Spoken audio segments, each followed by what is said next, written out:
Wow, thank you so much, Pastor. Thank you so much. Thank you so much. You know, sometimes it's very easy to point fingers to other people and try to shift the responsibility to other people for how we are feeling. But thank you, Pastor. You've made us to look deep inside, to take responsibility of our own happiness, to take responsibility of our needs, to take responsibility of how we feel inside, and not have your whole mood change just because someone didn't call you or someone didn't text you. So that's very powerful. Yeah, and I really love what you say about being single as being whole, being confident, being 100%. You have two cups that are full and put them together, and there's an overflow. Everything is just like overflowing. You're not angry that someone didn't fill up your cup. So thank you so much, Pastor. We're gonna open up the discussion. I don't know about you guys, but I've been learning so much, and I still have so much to say about what Pastor just said. So we're gonna open up the floor for discussions. If you have any comments, any questions from what Pastor has just said, if you have any reflections, feel free to agree or to disagree with what Pastor has said. That's the one thing that I love about Pastor. The floor is always open. So, feel free to contribute, to say what you think, what you agree with, what you disagree with, or if there's anything that you would love to learn more about. Yeah, so I will open it up. Thanks, Yeri. So, Pastor, thank you so much. There's something that I wrote down that I was just like, wow, when you said it. You said, if you are empty by yourself, you become a parasite, you become clingy, you become needy, and you become dependent on somebody else. And when you said that, I was just like, wow, so profound. But my question to you, Pastor, with this issue of being like whole and like not feeling as if you are not complete by yourself. I was just wondering, like, if you take into consideration like people's like personality types, because if you're talking about like extroverts versus introverts, individuals who are introverts usually are the ones who are characterized as being they are fine by themselves. They enjoy being in their own space. They would be fine even without any interaction from the outside world. But extroverts are the ones who are always seeking for like for that something, for that somebody else to talk to. So without like, let's say for extroverts who are out there, without like making them feel bad that they feel like, oh, they need to be like in constant interaction with someone, and then they don't feel good about themselves. Have we like kind of taken that into consideration in terms of like how individuals may be in terms of like their personality types? Yeah, I'll be answering, but everyone else is open to contribute. Okay, guys, you're not gonna expect Pastor to talk by yourself, but I'm open that everyone should be able to respond to questions coming through. It's okay. But first, I would like to say thank you, Naku. But one thing that we should know, introverts and extroverts, we both deserve the me time. You deserve to be comfortable, by yourself. You have to create it. You just have to make sure you create that opportunity for yourself. Because most people, we don't create that opportunity for ourselves. It's all about others. When you know personally that it's all about others, I'm talking from experience. Yeah, I'm talking from experience. I'm a people person. And it's like I had to realize too late that it's all about others. But how about me? When I'm in need, I'm empty. I have nobody. I'm saying this from experience. And I think whether you are extrovert or you are introvert, you need to just check. Are you comfortable when you are by yourself? When you don't have a friend, when you're not on the phone? That's what helps you to check if you are okay by being yourself, or you are always in need. You need somebody to be there. You need to call someone. If you don't have someone to call, you are on social media 24/7. You can't be alone. You can't have the moment of quietness. The problem is that, the reason why as Christians we cannot hear the voice of God when we pray is that our minds are so busy. We are so engaged. The only opportunity God has to speak to us that we have as Christians is through dreams. And that's very unfortunate, because every time God wants to interact with us, but how can you be able to listen to the voice that is inside of you before you can listen to yourself? Just listening to your breath, how you breathe, you know, just being you, be yourself, loving yourself, looking in the mirror, say, oh my God, I'm wonderful and fearfully made. Being able to admire yourself without the next person. If they tell you you're ugly and you're so contented that I'm beautiful, I'm not going to be looking for those affirmations of beauty from other people that will cause you to feel you are worried throughout the day. He said this, so maybe I'm this. Maybe I need to do a nose job. No, I don't need to do a nose job. I'm so contented. I'm so comfortable by myself, by who I am. When I come out of my house to go out to meet my friends, I'm so confident of who I am because I'm whole, total, and I know who I am. Did I answer you? Yes, you did. Thank you, Pastor. Thank you. Yeah. Hi, can you guys hear me? No? Hello? Yes, we can hear you, P.C.I.C. Oh, okay. Thank you. Thank you, Pastor. I'm here again. It's my once in 5 months visit. You're in trouble. I know. Anyway, I really enjoyed the conversation. I feel like I don't know what I was expecting from this conversation, quite honestly. I think the topic that you guys selected was very inviting. So thank you. And with that being said, and Taku as a psychologist, I'm wondering, this is not so much for Pastor, but for everybody, like, what does singleness mean to each one of you, Because I feel like there's, like, when you don't have a boyfriend, is that what you think of being single? Or is that because you're not married, you're single? Or is it like, I'm separated? So, when we fill forms all the time, we're all saying we're single, whether you have a boyfriend or not. So I want to know, like, what is the first word? Like, just, you don't have to answer me, but we can have this conversation later in the WhatsApp group, like, what it means to you for being single. And I'm attaching a paper right now. I kind of read because I was interested in diving in this conversation. And there is research that was done in Indonesia, and it was done by some psychologists. They were trying to figure out like what it means to different women in Indonesia being single. And one of the things that they were trying to test is if religiosity could be a solution to challenges that women face based on their approach to singleness. And I found that very interesting because it's literally what we're kind of doing right now, even though we didn't think about it. We are saying the solution to the challenges of being single is, they're saying religiosity because in Indonesia, they're not thinking of just being Christian, they're thinking of all different, religions. But right now we're saying in the context of like being a Christian. So I'm attaching it, and I think you guys are going to really enjoy it. And yeah, I just wanted to know, like, what are these challenges? Why is it so scary? Why is it a negative word? Why are we not proud of being, called single? Why is it that we feel like we need to be equipped to survive this singleness? At what age did you guys start feeling single? And those are the things I wanna hear from everybody, because personally, I'm a 28-year-old woman, and I don't know, it hasn't really clicked. The singleness hasn't been really a challenge yet, but I can already tell everybody around me is like, so what's going on? So I just want to hear everybody's, experiences. Yeah. Thank you.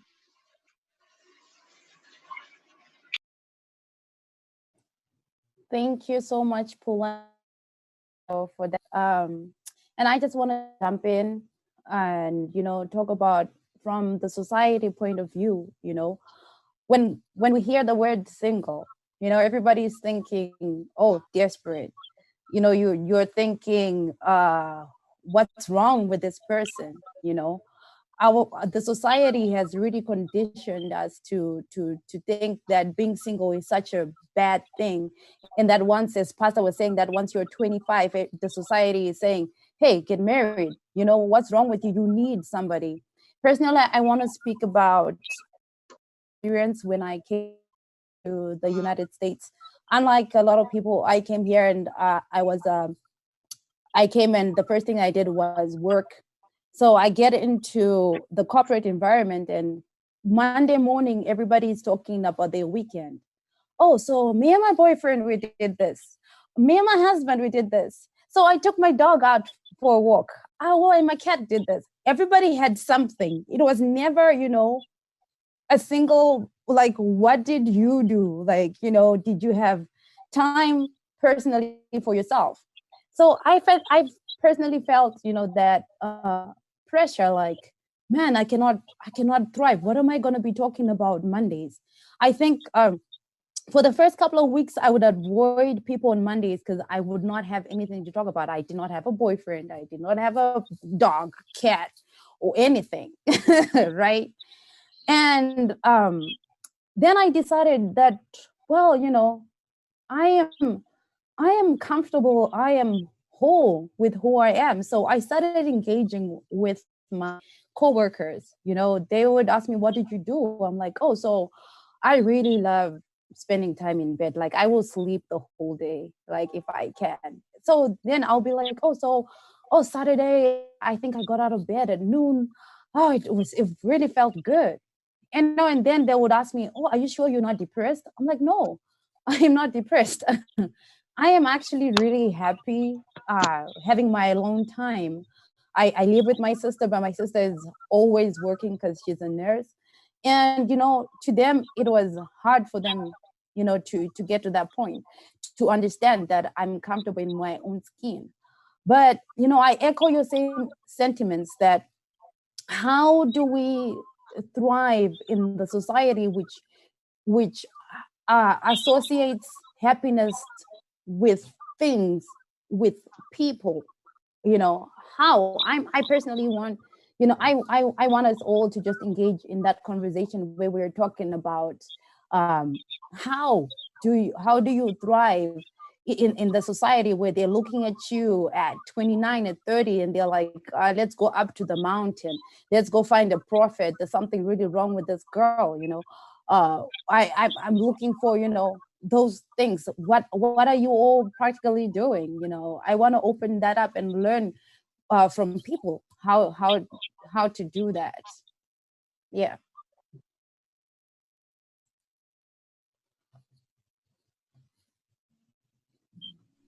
Can everybody hear me?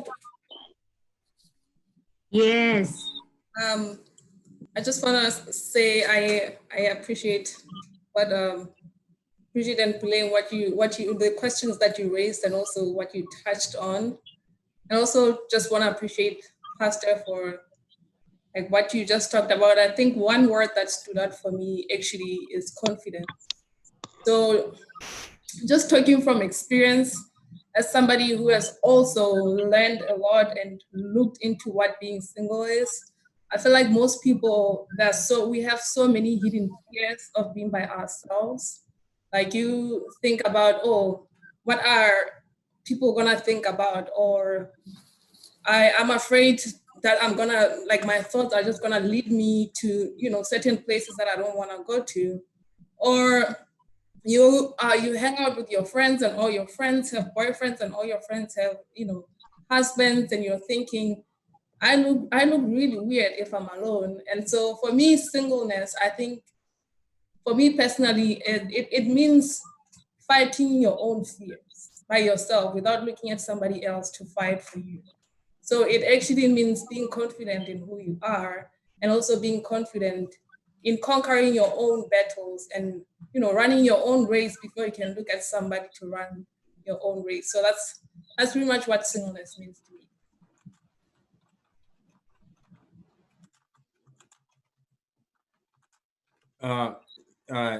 Thank you, ladies, for those contributions. I mean,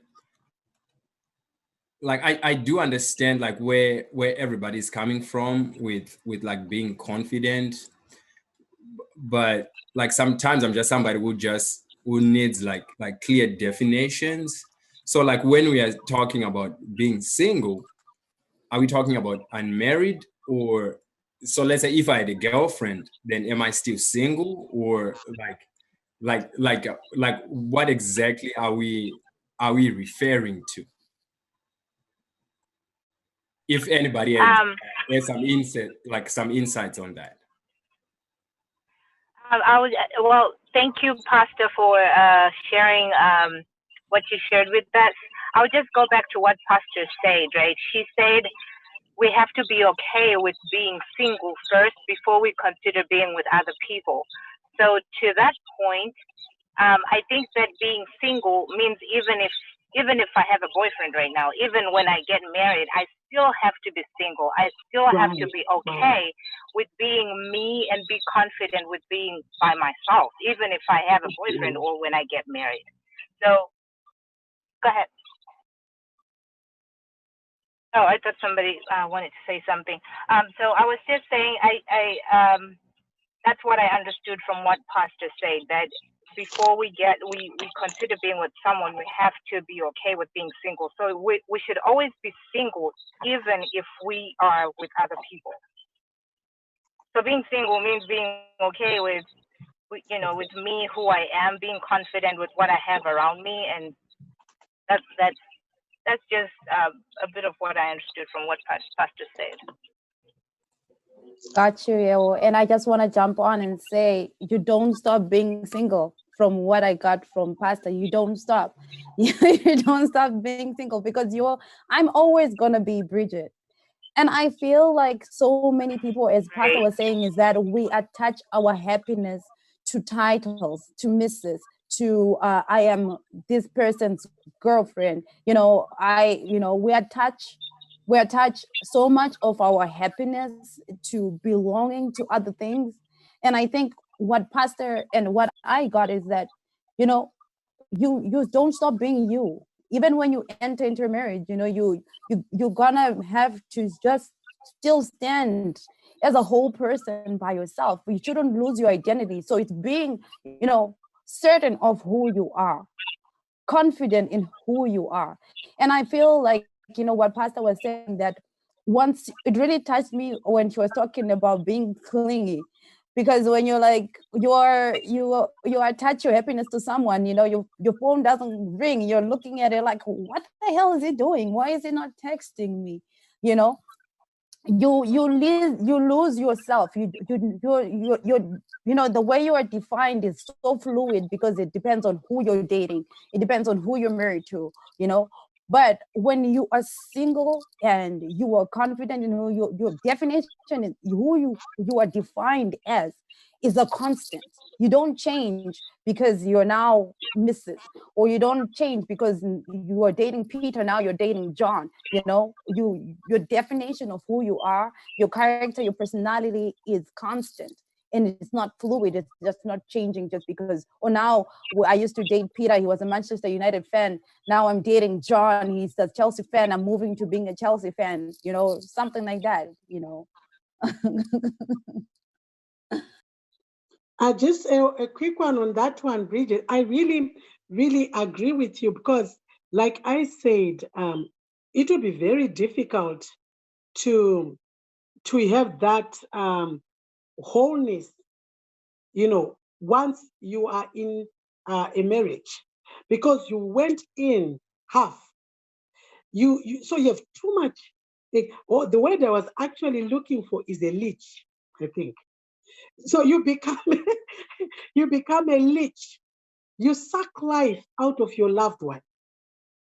So instead of contributing to make the marriage or the relationship before you get married, even when you're boyfriend and girlfriend, you are so demanding, you are so clingy, you are you are not comfortable to see him talk to another woman because it's like inside, it's not happening because you're not gonna say words before you think or you go deeper inside.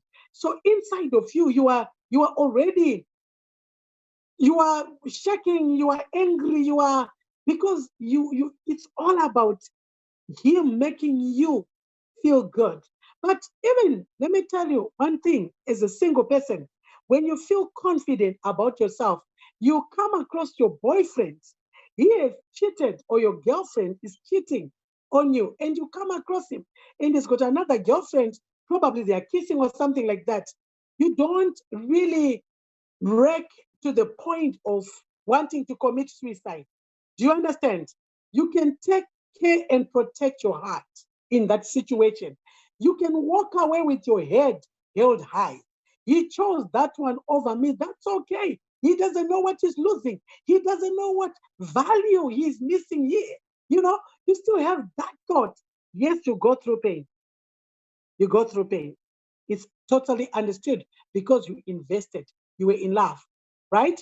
But you don't get to the point of being so beaten down and so injured that it will be hard to pick yourself up and look for the next love of your life. So being single, whole, unique, separate, accepting who you are gives you confidence. Even when things go left, you still have the courage to go right. Do you get what I'm trying to say? But don't forget, it's us. It's the society, it's the religion, that tradition, culture that has pushed you to think like being single is, it means someone is not married and we have to look down on you. But now you know better, so that you are going to be helping others to say, you know, it's okay to be who you are.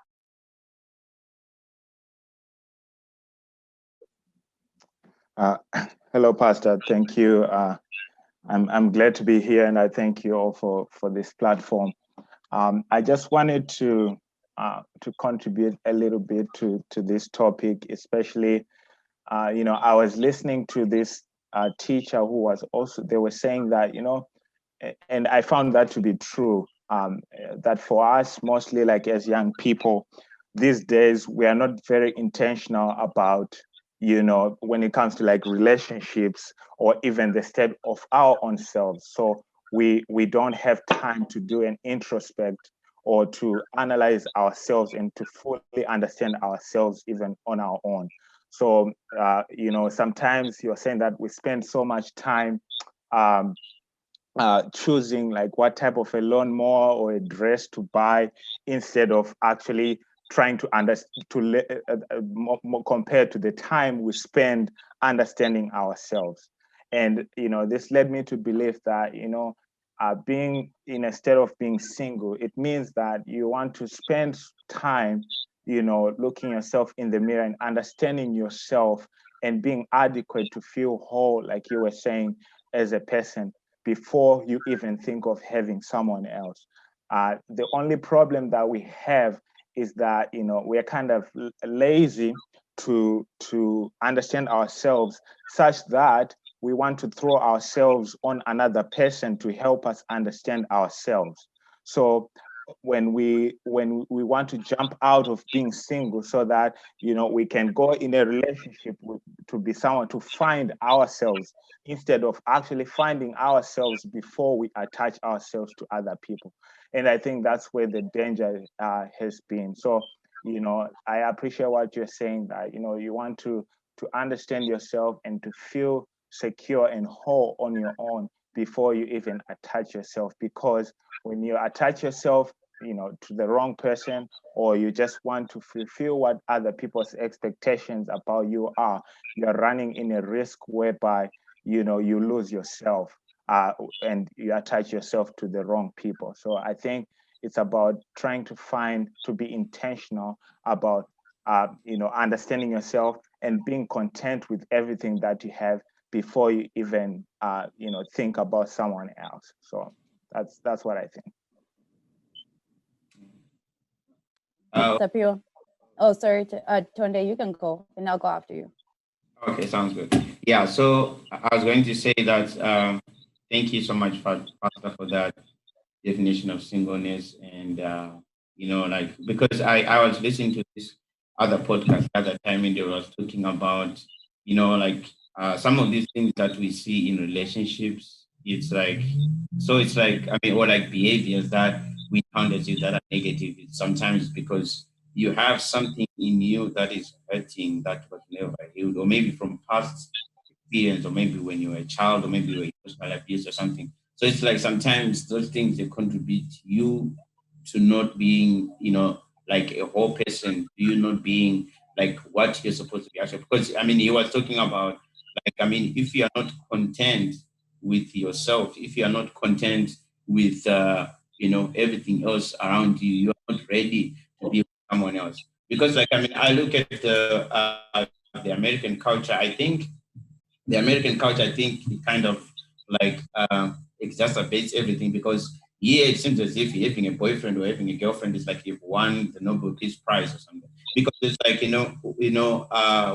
when you're talking to them, they're like, oh, me and my boyfriend did this, me and my girlfriend did this and stuff. And I remember in college, like there are some girls that will actually, move in with their boyfriend in a dorm. They don't even respect that there's other roommate, and they move in, they bring everything, or sometimes they even change their class schedules to match their boyfriend. I'm like, this is crazy, But I mean, like, so okay, so like, I mean, now that we've understood this definition of being single, being whole, I have a question that so how do you? Because I feel like there's a fine line between like giving someone their space and they're appearing like you're being emotionally distant. So like, how do you calibrate those two? Like, I mean, let's say you are in a relationship with someone, or you are, you're in a partnership with someone, and because you are whole, right? You are not, like being needy or being clingy or being a leech. But then how do you like put yourself in a position where you give that other person space, but then at the same time being emotionally available for them, not appearing as if you're being emotionally distant? Can I start by answering that one? Everyone can come in. But can I start that one? Because I think there's a very thin line there. Can you hear me? Go ahead, Pastor. Okay. There is a very fine line between singleness that I talked about and aloneness. And I think a lot of people may misinterpret the issue of singleness as if we are saying be proud, or be, when you're in a relationship, be a tough cookie. That's not what I'm talking about. When you're in a relationship, there are rules, and that build a relationship because you're already comfortable with who you are. So you are also going to make that relationship be even more valuable because you don't date like a confused person. When you are single and you understand what you want, you understand who you are, you date intentionally, because your reason for dating, they change from wanting to be fulfilled sexually, or to abuse the guy because he's got money, or the girl is like this. You don't do things like that. So I talk about character and charisma. Somebody moves from just the other person being the other person and having a person of character who knows what you want in a relationship. You invest. You know that if you don't spend time with your boyfriend, he's not gonna be able to spend time with you. You're not gonna build that relationship. These are the rules that guide relationships. What a relationship is supposed to be like. So as a mature, because singleness brings you to maturity. Am I right? I'm hoping people are understanding that being single is not being a tough cookie that you say, I don't want to spend time with him, or even in a marriage. If you don't know how to handle your marriage, even in that marriage, you will lose it. Marriage is work, relationship is work, but that all comes from the idea of knowing who you are, being confident of who you are, and being able to define a thin line from getting into the relationship to use somebody and know what you are looking for. I like it when you said, is it Bridget? Someone who said they are surprised that you are 28, you are living with your sister, and you are okay with that life. They are shocked because you already know who you are. You are confident. So getting into a relationship, it has got its own rules. So I think the ability to leave space for each other, it's not like you are saying, oh, yeah, you got to go to leave me for the next 5, 6 days. Sometimes I just need my husband realize we are married. Sometimes he realize I need an hour by myself. And he just close the door and he gets out. And when I feel good, sometimes I'm the one who gets out. You know, it's normal. If somebody should be able. These are the things you learn as you go. But it doesn't mean 7 days apart, you don't call, you don't text. You are expecting the other person to put in labor in the relationship. That's ignorance. You're going to lose the guy or you're going to lose the girl. I hope I answered. Yes, Pastor. And I just want to jump on too and say when you are in a relationship, communication is important too. I mean, you just don't shut your door, you switch off your phone and you're gone off the face of the earth because you want alone time. You know, it's important to communicate and say, hey, so babe, you know, I'm gonna have self-care, I'm gonna be by myself, or I'm gonna be hanging out with my girls. You know, it's important that whoever you are in a relationship is aware, communicate with them. You know, just don't shut the door and fall off the face of the earth and, you know, we don't know what's going on with you. As Pastor was saying, that the rules of relationships are single. The rules of being in a relationship are different, firstly. And then secondly, also, being emotionally available, you can be emotionally available to someone that you're not with right there in your physical vicinity. It doesn't mean that you stop texting. It doesn't mean that you stop the phone calls. There are people who are in distance relationships. They don't see each other, but they are thriving because they're emotionally available to each other. So being single then doesn't make you selfish and say me, me, me, me. You know, I'm doing me. You leave me alone. Especially when you're in a relationship, it's working. You know, getting that understanding with each other and you're communicating, so you can still be emotionally available and be in your own skin and be taking care of your own needs. I think it's possible. You can strike a balance on that. And while I'm still there, I have a question here. An anonymous question says, how do I reconcile being happy with myself and genuinely desiring marriage? There's that question. I'll say it again. How do I reconcile being happy with myself and genuinely desiring marriage? First and foremost, I just wanted to say thank you, Pastor, for the gems that you just dropped. Everything that Pastor is saying, it's something that that I've noticed that she sort of self-reiterate as well when she's officiating weddings. And I think the very first thing, I think the most important thing that Pastor talked about is whenever you are in a relationship or whether if it's a marriage, it takes work. um, Love doesn't cut it anymore. It has to come with work. Love is not just like a saying word; it's a doing word.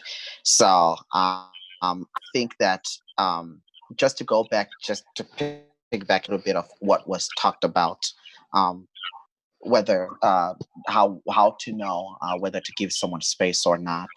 I think this also has in part to do with you knowing your partner. And what I've noticed in this country is, especially here in America, what I've noticed is people, we're very fast to get into relationships. We're super, super fast in doing that. We don't get to know the person. Um, I feel like it's sort of like people are getting in it more for the title instead of actually putting in the work to say, okay, I want to take my time to know this person. I want to take my time to know how they are. You know, even if you go on the first date, there's certain questions that are supposed to be maybe discussed within the first date, and maybe because I guess in today's generation, there's, certain questions that are like, if we ask, it's going to appear kind of weird. So I think just getting to know the person who you want to be serious with, really taking your time to getting to know their character and knowing who they are would definitely help in knowing, and also in which would answer the other questions that we have, basically. Hi, everyone. Hi, Shaz, we can hear you. I just wanted to jump on that and say thank you, Pastor, for sharing. And so I have two things. I was kind of getting confused, but hopefully I don't confuse you all as well. So I think there's a fine line or some kind of problem between like deciding what is being in community and what is being single. Because I think as human beings, we desire to be social. We need human interaction. But I think nowadays with the kind of community, with the kind of world that we're living in, with everyone being on social media and everyone being on their phone or connected to technology, there's like that social interaction has reduced to almost zero. So I think that's why people are so in a rush to get into a relationship, because when you get into that relationship, that's what you're calling community. That's what you're calling your human interaction. That's what you're calling socializing with other people, because now you're in that relationship. And that's what causes, maybe like with this question about being emotionally available as well and giving people space, I think that's where that is coming from, because now you're not in that community, you're considering the relationship being your community and not like interacting with other people. And like what Bridget was saying, like maybe you can hang out with your friends or your girls like without hanging out with your boyfriend. Like that's like another thing. Like if you don't have maybe that friendship circle or that other community that you engage in, then you might see that relationship is everything to you and you're not comfortable with being alone. And another thing, I think someone was asking about how can I truly be happy and desire to get married. I just wanted to say something about that, not from any experience, but from something that I had. I was listening to this podcast called Heart of Dating, and this girl was saying that she had to come to terms with that it was not the right time for her to get married. Even though she has this desire to get married, not all the desires that we have are from God, or not all the desires that we have are going to be fulfilled by God. You just don't say that I'm desiring this and it should be part of my purpose. Maybe it's not. So I think it just goes back to being very comfortable with who you are and trying to ask God to align you with what you're supposed to be in at that particular time. And just knowing that all the desires that you have are not automatically going to be fulfilled because that's what you desire, or they're not right for you at that time. I was just going to add a little bit on what Sharon had, to what we're talking about and to what Sharon was talking about. I think it basically goes back to what Pastor was talking about being happy with you being single before you try to be in a relationship or you try to get married. This is why in today's society, we end up seeing people putting up with anything because they don't have time to work on themselves. They don't have time to find out what works for them and what doesn't work for them, or what they expect in a relationship and what they don't expect in a relationship. So basically, you should be happy with yourself first, and then find someone who will come in and add to that happiness. But when you find that your only source of happiness is that person, when they go or if things go sour, this is where you end up seeing people committing suicide, like what Pastor was talking about, and you feel like it's the end of the world. So I think it's just a matter of finding out, you being happy with yourself, taking yourself, disconnecting yourself for a little bit, working on yourself and finding out what works for you first before adding another person to your life. Thank you, Nash. Can I just add something very little there, Bridget? I'm going to allow people to just talk, but I wanted to highlight one thing according to the Bible, that the issue of being single in our community, being alone or not married, it's a taboo, right? You understand that? But according to the Bible says if it is okay. Actually, it says it is good to be single, to be by yourself, to be alone, and not get married, to make a choice to get married. But because society defines singleness in a very bad way, if you choose to go to become a nun, the whole family will mourn. To say we have lost the rhino's horn, because we're hoping we're gonna get the elephant's horn, so, because we're looking forward. Huh? But then you need to understand that it is only now that some parents are beginning to understand that some of our children may choose not to marry. As long as you're not a homosexual, I think I'm okay with it as a parent, but I think they also worry. Is she a homosexual? Is she this? So parents, they worry. But when you make it clear with communication, according to the Bible, it is acceptable to feel like you don't want to get married. And it's okay. And you've got to be comfortable in your own skin when you choose that direction. I just wanted to bring that out to say it's biblical for someone to say, I don't want to get married. As long as you are not shagging behind the scenes. But then some people say it's okay. But according to the Bible, when you choose that celibacy, you got to be that throughout your life, according to the scriptures. Yes, Thank Pastor, you. I agree. Actually, it's this scripture that I just shared, Corinthians. I've never understood it, honestly speaking, because I think Paul is very confusing for a person like me who doesn't understand theology.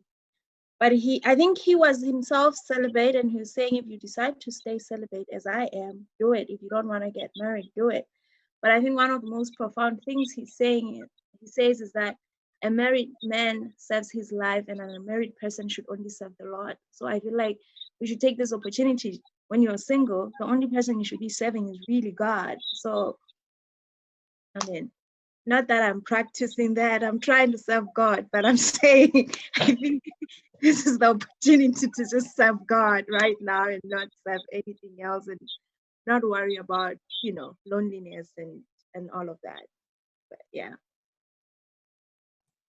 Yes, Puleng, I just want to thank you for throwing that out there, because, part of what we're trying to do is just talk about how the community and the society looks at being single. Like, and this scripture that you're sharing is one that is used against so many of us, because they tell us that we're burning with passion.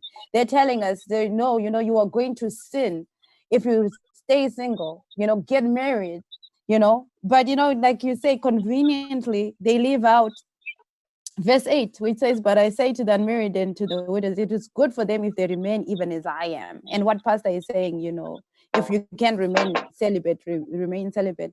But I wanted us, to touch on that, people are always assuming that when you are single, you are burning with desire. You can't wait to get your hands on someone and tear their clothes off, which is something that, it's not often true for, us. I don't know. What do you guys feel about that view the society has? I can see Tonde smiling there.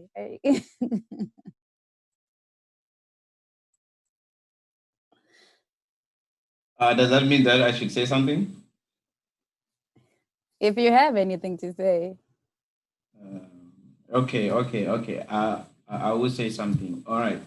So I think, all right. I mean, in terms of our society, I think the core thing that has always been about, like, I mean, I don't want to sound like too raw, but I mean, I think it has always been about like reproduction. And I think it's for the purposes of, like, let's say for our ancestors, like they needed more, I mean, they needed like a lot of kids for, for like manual labor on the farms and stuff like that, and like, and also like to, I mean, like to repopulate, to have like a big clan and things like that. So it's like, I mean, for you to be safe, for you to be able to, you know, like to have children with someone, you have to be married because you need the blessing of God, right? So I think that's where it comes from. That's why the society always says, oh, you know, you have to be married, or you have to be, you know, to desire to be married, you can't stay alone and stuff. So I think it's coming from a point of view of, you know, trying to care for you. Because I mean, if you want like a child, because if you have a child out of marriage, if it's not by mistake, I'm pretty sure that is a sin, because you have done something that is outside of marriage, because only sexual interactions there are allowed. Okay, sexual intercourse is only allowed within marriage. So because of the blessing of God. So I think that's why society preaches that, because our society is driven upon reproduction, I think. Yeah, I'm just gonna add to what Tonda was saying, and to kind of answer your question, Bridget.